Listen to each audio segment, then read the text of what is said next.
On a scale of 1 to 10, with your current life, how happy are you right now?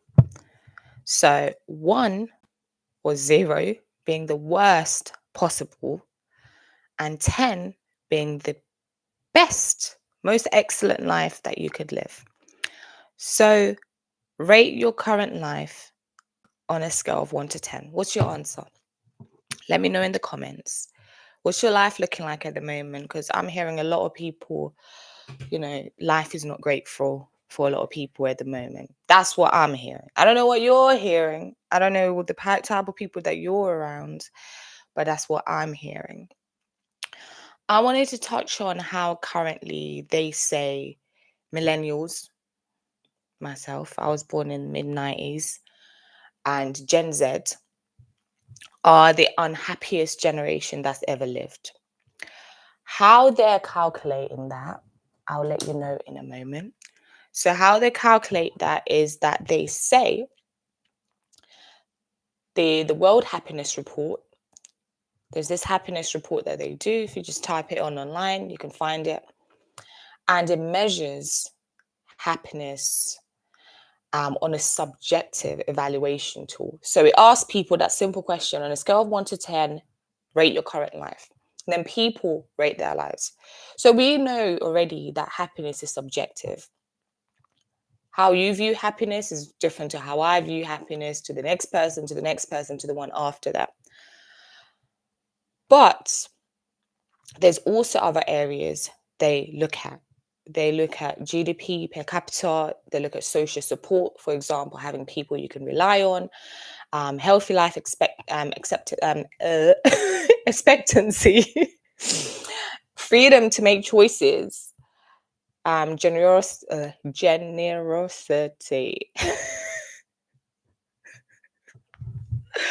generosity, and perceptions of corruption. They say these things don't affect how people are rating their current life, but they're taking into consideration, but they directly don't determine the rankings. So through this self-assessment, asking people on a scale of 1 to 10, rate your current life at the moment. So they've asked people, and as last year, so what's happened is the stats suggest Gen Z and millennials are experiencing very low levels of happiness. In the ratings last year in 2024,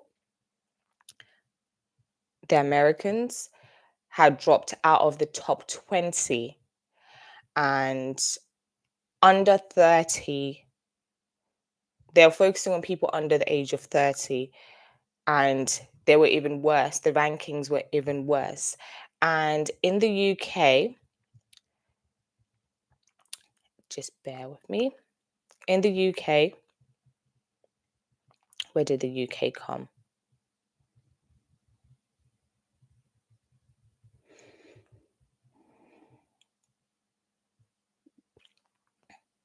Okay, and the UK ranked 20.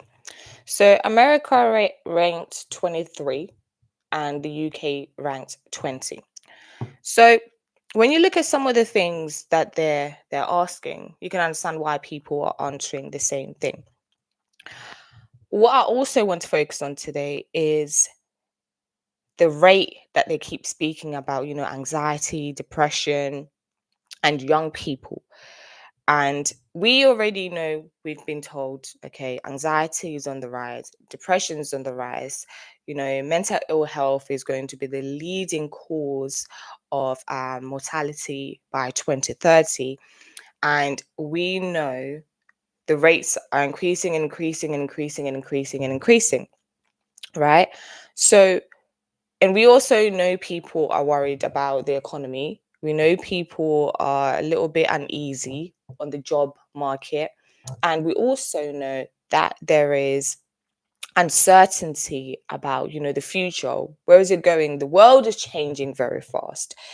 And they're saying that millennials face financial challenges to the same as those in the Great Depression. That's what they're saying, right? So, and there's also a big divide in happiness levels between older generation and younger generation. So they're attributing unhappiness to a mix of different things. And some of them, some meant economic pressures, social isolation, even though they say we're the most connected generation yet, and digital media influence, so social media influence, and systematic issues such as healthcare, access, and inequalities. So people are a little bit worried because we already know you know, they're saying there's difficulties people accessing healthcare services, and some people are not able to even access those services. And also, depending on your background, you may face inequalities and disadvantages accessing those services. So these things are affecting people's happiness levels. So I'm interested in to know, what did you say when you answered that question? On a scale of 1 to 10, rate your life. How did you rate your life? I'll let you know where I'm rating my life and why I'm saying what I'm saying. So I'll rate my life on a 7 because, number one, I feel like mentally I'm in a good place.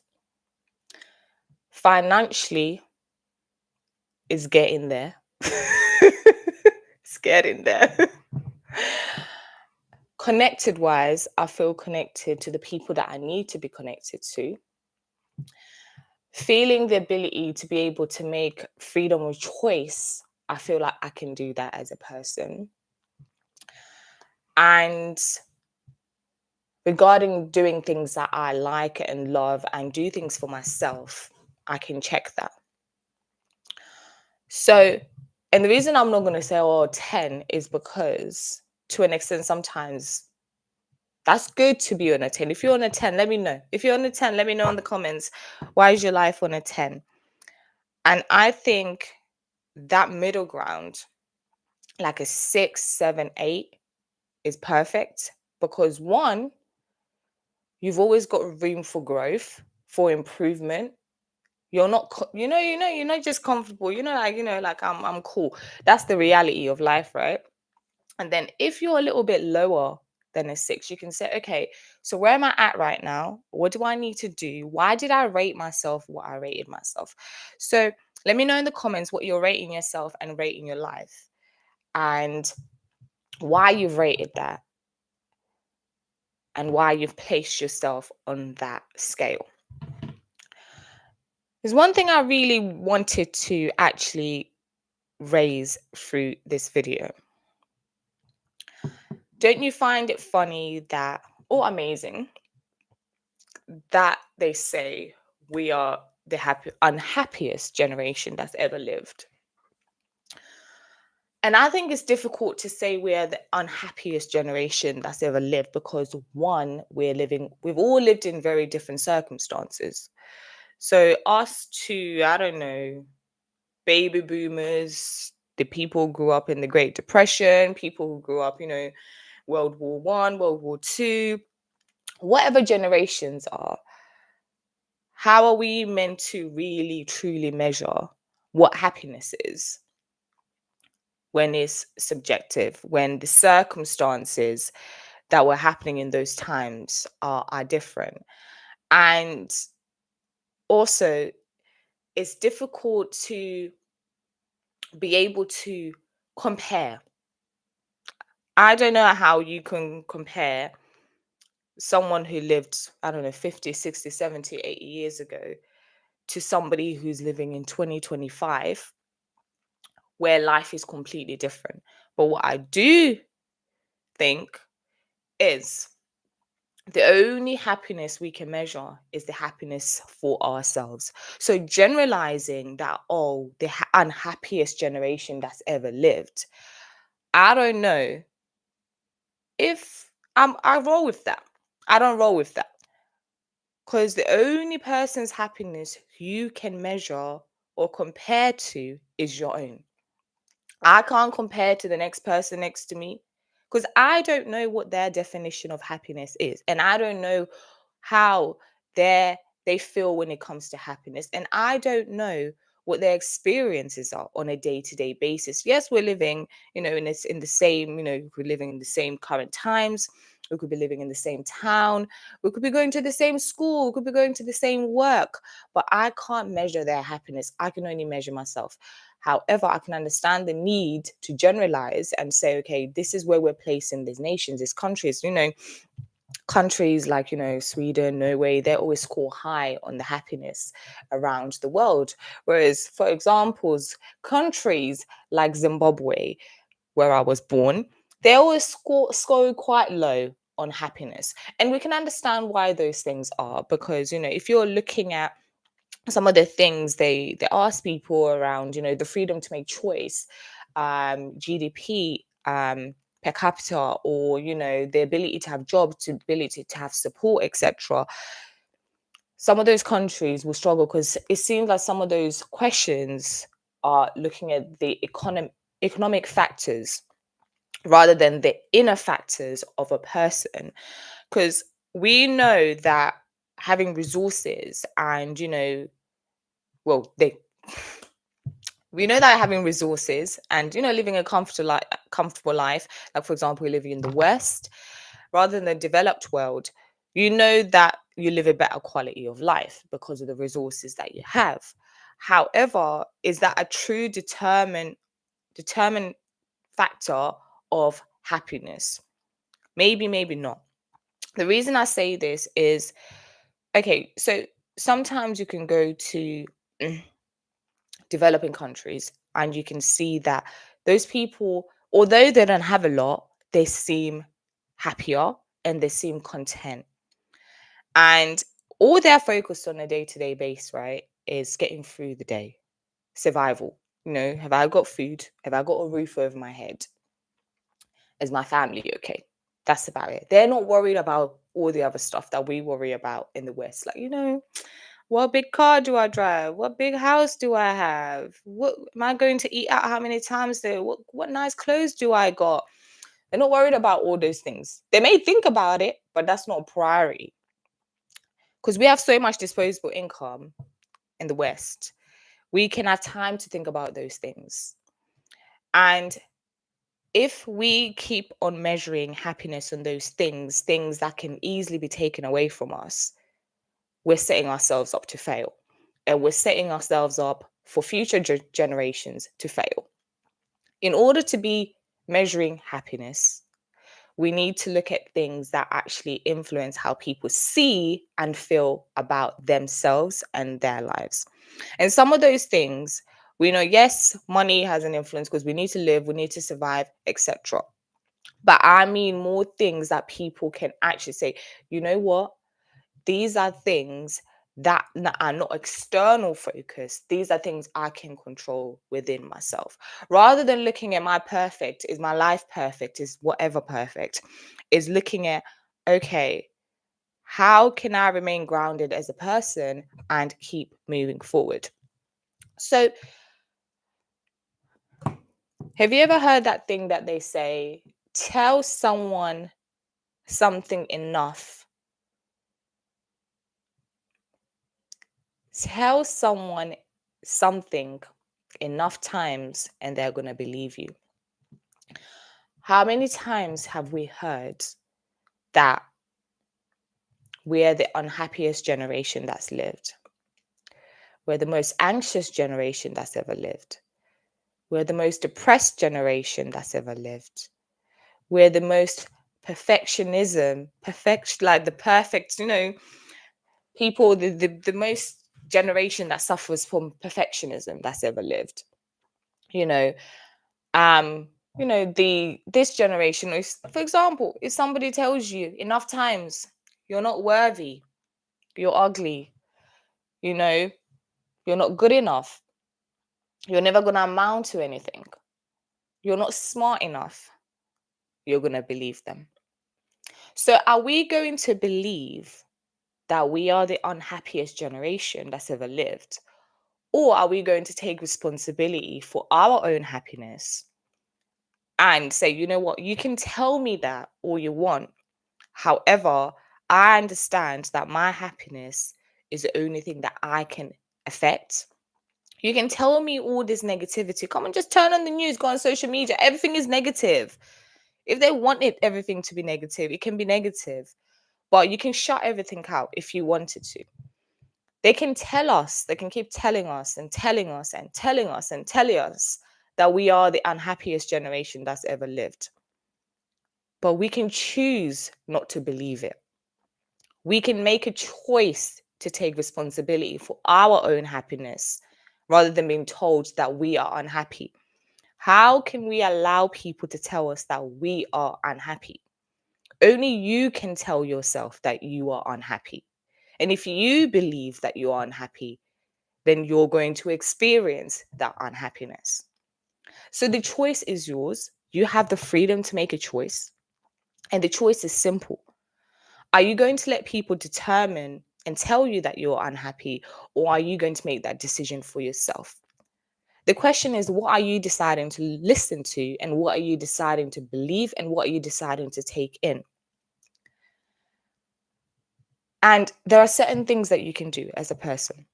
Remember, happiness is a choice. Yes, our circumstances can make it difficult sometimes, but we already know that research has said that 10% of our 10% is the only out of happiness, basically, from this research called the happiness pie, that 10% of our circumstances is what impacts our happiness. Then 50% is biological, and then you've got 40% that are intentional activity. So we still have a large portion where we can decide to take responsibility and do what we feel will make us happy. But it's about understanding what that is for us. And again, instead of being told that we are the unhappiest generation that's ever lived, we can decide to do what makes us happy, to make a choice to believe that you're happy. Of course, there's some people who may be going through mental health disorders, which is understandable, which make them hard to see any day through. That's understandable. However, it could be just taking one step at a day. There's some people that may need really intense support, mental health support. That's understandable. But also, you can also make the choice to even make one little step at a time every day as a person. We've all been there where we feel like life is crumbling, we're not happy, things are not great. But sometimes we just decide to push through. We're like, you know what, I'm going to see the end of the light through this. And that's life, right? I always say life is not going to be easy, but you can make it easier for self. For life is not. I can't speak today. I'm done. I am done. This is what happens when you're recording at 6 in the morning, still half asleep. Oh my gosh. life is life is not always going to be easy, but you can make it easier for yourself. And you can make life easier for yourself. But deciding to take responsibility by having those intentional activities that make you or help you to move forward as a person. And not allowing yourself to be part of the unhappiest generation that's ever lived. You can move to the other side. You can be part of the happiest generation that's ever lived. You know, there's that option too. So we have two options. Or you can be in the middle, the most content generation that's ever lived. So you can decide where you fit, but the choice is yours. And we need to start challenging these assumptions. And yes, we need to address some of those issues that are happening, with people's mental health, and making sure people actually have the knowledge and the tools to be able to cope with those situations rather than continuously telling people that they're unhappy, they're depressed, they're anxious, this is a hard time. Life is hard. That's the reality. But why can't we tell people something more positive? Why can't we tell people things that can uplift them? Why can't we tell people things that are going to make them a little bit better, feel a little bit better about themselves and about their life? There's so many things in this world to be grateful for. Look at some of the things that's going on in the world. There's wars going on. There's so many conflicts going on, right? Imagine those people right now that are in a war every day, those children that are having to sit there and be worried. They can't even sleep because all they keep hearing is, they don't know if the next bomb's gonna go off or something like that. There's wars, there's conflicts. And if you're somebody who's living, there's no wars, you're not worried about whether, there's, like just being safe. That's something to be grateful for. Just you woke up today. That's something to be grateful for. Like if you've got a roof over your head, that's something to be grateful for. If you've got clothes, no matter how raggedy they are, that's something to be grateful for. There's so many things that we could be grateful for, that we could be thankful for, that we forget because we're focusing on, things that are outside of our control sometimes. And sometimes we just need to narrow it down to really just the little things that only apply to us, and that's us in our own personal lives. And remember, happiness also is internal. It's for you only, nobody else. Happiness is for you only. So you decide that for yourself, but don't be led by being told continuously that you're unhappy. Challenge it. And if you keep telling yourself that, your mind is going to keep telling you the same thing, and you're going to believe it, you're going to wake up every day and you're going to, I'm so unhappy. I can't, I'm looking for something that I can't find. A lot of the stuff that you're looking for, they're already right there, staring back at you. It's all about the inner game. It's all about you versus you. But sometimes we want to make it us versus the world. The only person in life you can control is yourself and nobody else. You can't control what other people are saying. You can't control what other people are doing. Only yourself. You can influence your life and other people's if you want to help them. But being told that you're the unhappiest generation that's ever lived and believing it, you need to question why you're believing that. And if you want to change it, put little steps in place. What is it that I need to do? What is it that I need to do to make my life a little bit easier for myself? So I'm kinder to myself. I'm more compassionate to myself. And I'm more compassionate with other people, and actually realize, like, okay, life is okay. I'm content. I may not have, everything that I want. Life may not be going the way I want it to go, but I'm good. And have hobbies, have things. People don't have hobbies these days. People don't have hobbies. And one thing that changed my life, going off social media. I was off social media for like 7 years. And that helped because I was able to think for myself. That was beautiful for me. From like the age of like 2021. No social media until like a few years ago when I jumped on it for work. And that was beautiful because I had to think for myself. I had to sit there by myself, and I had no external influences on what happiness was meant, it was for me. I decided that for myself. And there was beauty in that. There was beauty in not being, told left, right, and center, this, that, this, that. I can, it was simple for me. I was out of the loop, yes. Am I a little bit of a recluse? Yes. But I don't even know. I don't know what that word means. But we move. I think I do. I think I do. But sometimes just take off social media, delete social media. Like, how long do you spend on social media a day? Limit your time. Delete the app off your phone. I know a guy who used to delete his app every morning and he would only reinstall it when he needed to go on it, and then he would delete it again. That was his everyday thing. Or just completely deactivate for a few years. And the other thing, you need to build real connections with people face to face. I know we're living in a digital age. And what I mean is you can have these digital connections, but like we have, right? But also still keep connected with your local community, with people around you. So you still have this quality relationship with people that see you, and just invest in things that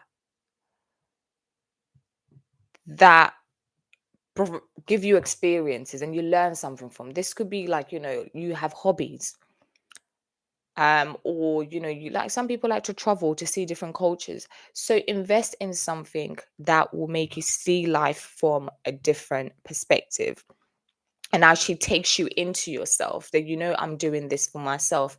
um or instead of constantly looking for that high all the time, you need to accept little drips and drabs of happiness.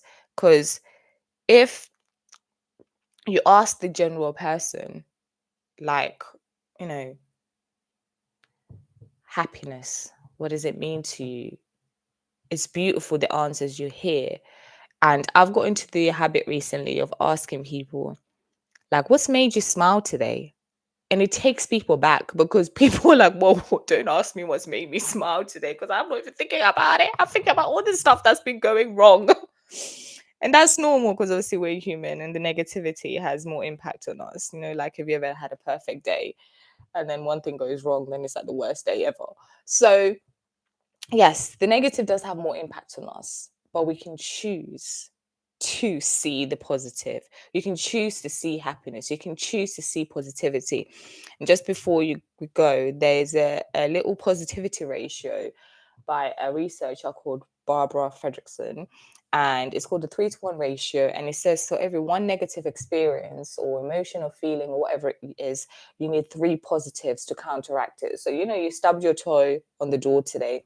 Okay, the next thing you do, first one, okay, oh, it's okay, I'm here for you. That's number 1. You're compassionate to yourself. Number 2, okay, I'm gonna, make myself a nice cup of tea because I like tea. Number 2, that's a positive thing. Number 3, I'm going to go for a walk because, I'm just going to clear my mind.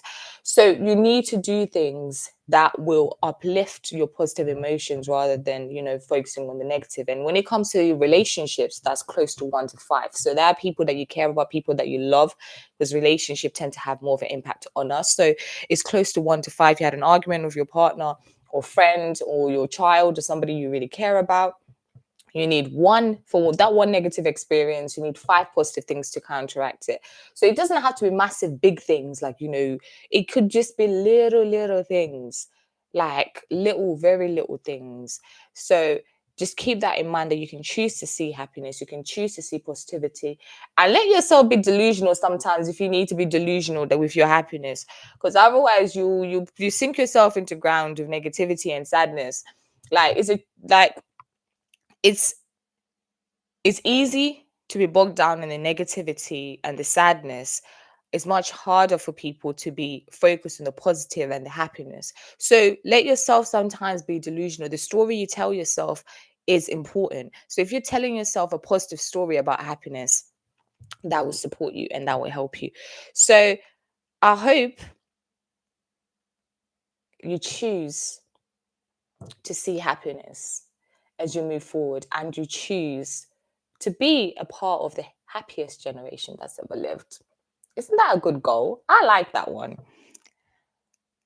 Let's just go to the other side. Instead of being told we're the unhappiest generation that's lived, we're the happiest generation that's ever lived. We'll claim that title. So yeah. But yeah, let me know in the comments. Like, where's your happiness levels at? How are you currently rating your life? What's impacting that? And what choice are you going to make to be, on the other side of the happiest generation that's ever lived?